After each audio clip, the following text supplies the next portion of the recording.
दोस्तों, जिस तरीके से दतिया विधानसभा के उपचुनाव आजकल होने वाले हैं और आप लोगों को पता वहां से नरोत्तम मिश्रा जी का टिकट कट जाता है, जिसके विरोध में लोग रोडों पे जाम कर देते हैं।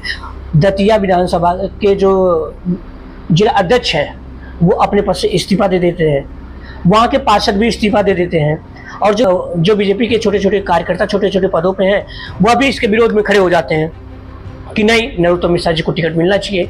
लेकिन नरोत्तम मिश्रा जी को टिकट ना मिलके आशुतोष तिवारी जी को टिकट मिल जाता है। आखिर इसके पीछे की कहानी क्या हो सकती है, आज हम इस वीडियो में जानने की कोशिश करेंगे। सबसे पहले जान लीजिए कि नरोत्तम मिश्रा जी 2023 के इलेक्शन में वो हार जाते हैं, जिसके वजह से मुझे लगता है कि ये सीट उनके उपचुनाव के लिए इनको कैंडिडेट के रूप में बीजेपी नहीं देखना चाहती, जिसके वजह से उन्हें टिकट नहीं मिला। दूसरी कहानी ये हो सकती है कि शिवराज सिंह चौहान जी के बड़े करीबी हैं।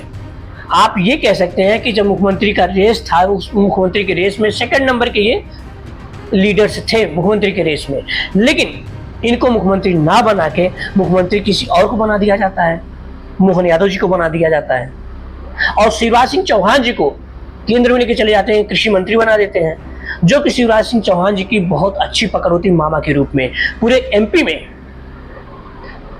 और जिस तरीके से नरोत्तम मिश्रा जी को चाहने वाले लोग हैं, शिवराज सिंह चौहान जी को चाहने वाले जिस तरीके से लोग हैं, तो इसका मतलब क्या था कि एक अलग ही पावर थी एमपी में इन दोनों लोगों की।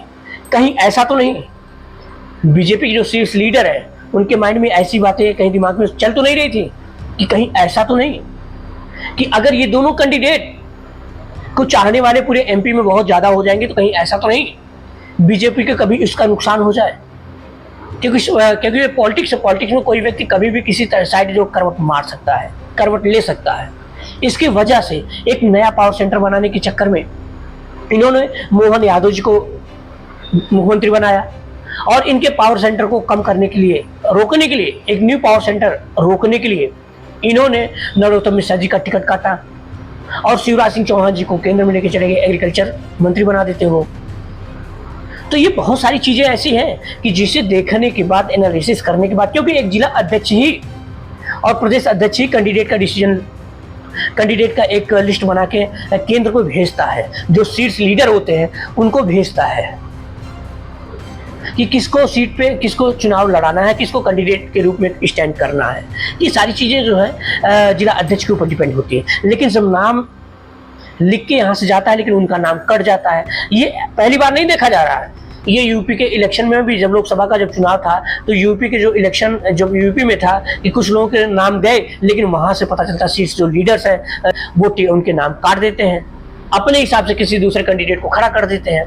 और दूसरा इनका कॉन्सेप्ट ये होता है कि जो पीढ़ी दर पीढ़ी चलते चले आ रहे हैं, जो पॉलिटिक्स में राजनीति करते चले आ रहे हैं, उनको थोड़ा सा साइड करके किसी नए कैंडिडेट को एक अवसर देना। ये जरूर है, ये अच्छी बात, बहुत अच्छी बात है, लेकिन ये तब समझ में आएगा कि जब हर जगह इसको देखा जाएगा। पता चलता है कि एमपी में आप और राजस्थान में आप इस चीज को करते हैं कि पुराने कैंडिडेट को साइड करके नए कैंडिडेट को मुख्यमंत्री के रूप में, चाहे विधायक के रूप में, चाहे सांसद के रूप में एक नए कैंडिडेट को आप अवसर देते हैं। लेकिन क्या यूपी में आप ऐसा करते हैं? नहीं, ऐसा आप नहीं करते भाई। किसी एक ही परिवार के किसी सदस्य को विधानसभा के टिकट मिल जाते हैं और उसके बाद जो है लोकसभा के टिकट मिल जाते हैं। आखिर तब वहां भी तो यही हो जाता ना कि पीढ़ी दर पीढ़ी चलती चली आ रही स्थितियां, तब वहां ये नियम तो लागू नहीं होता। लेकिन राजस्थान और एमपी में नियम लागू हो जाता है कि राजस्थान में मुख्यमंत्री कोई और बनने के रेस में था, लेकिन किसी और को बना दिया जाता है। उसी तरीके से एमपी में सिचुएशन होती है।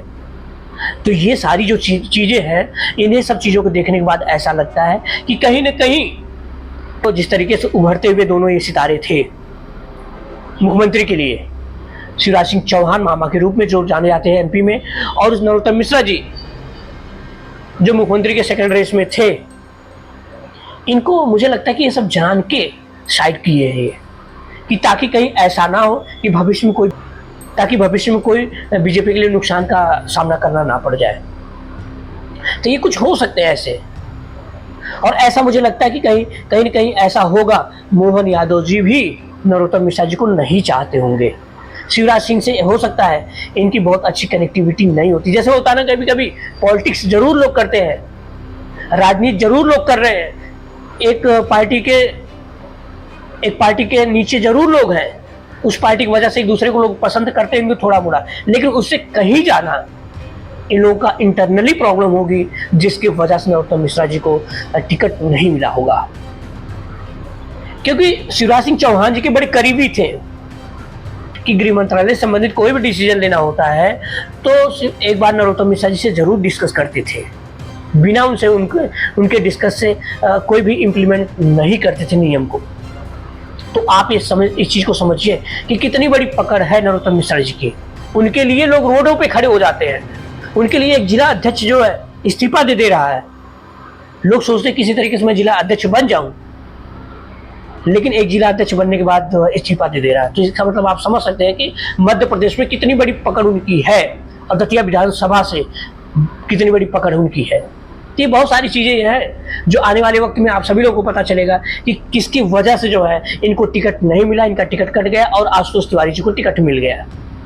कुछ लोग और एक चीज और समझ में आती है, कुछ लोग ये कहते हैं कि हो सकता है सर्वे इन्होंने किया होगा, एनालिसिस किया होगा कि जितने लोग धरने दे रहे हैं वहां पे, जितने लोग इनके पक्ष में, उससे कई गुना हो सकता है इनके एंटी हो। इसके वजह से जो है इनका टिकट कटा है।